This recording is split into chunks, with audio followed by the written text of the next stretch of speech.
Yeah. Yahweh, Yahweh, you reign forevermore.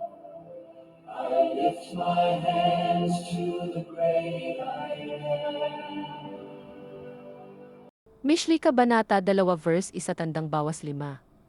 Anak ko, kung tatanggapin mo ang aking mga salita at itatago mo ang aking mga utos sa loob mo. Binibigyang pansin ang karunungan na nagkiling ng iyong isip sa pangunawa.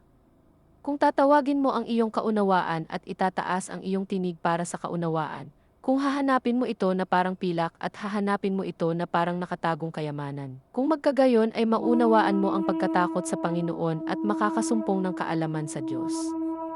Mishli 2, verse 6-11. Sapagkat ang Panginoon ay nagbibigay ng karunungan, sa kanyang bibig nanggagaling ang kaalaman at pagkaunawa. Siya ay nag-imbak ng bait para sa matuwid, ay isang kalasag sa kanila na walang kapintasan ang paggawi, upang maingatan ang mga landas ng katarungan at maingatan ang daan ng mga tapat sa kanya. Pagkatapos ay mauunawaan mo ang katuwiran, katarungan, pagkamakatarungan at bawat mabuting landas. Sapagkat ang karunungan ay papasok sa iyong puso, ang kaalaman ay magiging kasiyasya para sa iyo, ang paghuhusga ay magbabantay sa iyo, at ang kaunawaan ay magbabantay sa iyo. Mishli 2, verse 12-15. Ililigtas ka nila mula sa daan ng kasamaan at mula sa mga nagsasalita ng pandaraya, na umaalis sa landas ng tapat upang lumakad sa mga daan ng kadiliman, na natutuwa sa paggawa ng kasamaan at nagagalak sa pagiging matigas, ang ulo na mapanlinlang, mula sa kanila na ang mga landas ay baluktot at ang kanilang landas ay baluktot. Mishli 2, verse 16-22.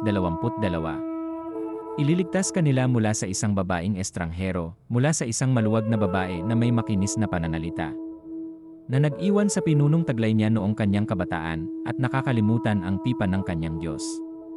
Ang kanyang bahay ay lumulubog sa kamatayan, ang kanyang mga landas ay patungo sa patay. Walang sinumang pumunta sa kanya ang bumalik. Hindi na nila maibabalik ang landas tungo sa buhay. Sa gayon ikaw ay lalakad sa daan ng mabubuting tao at mananatili sa mga landas ng matuwid.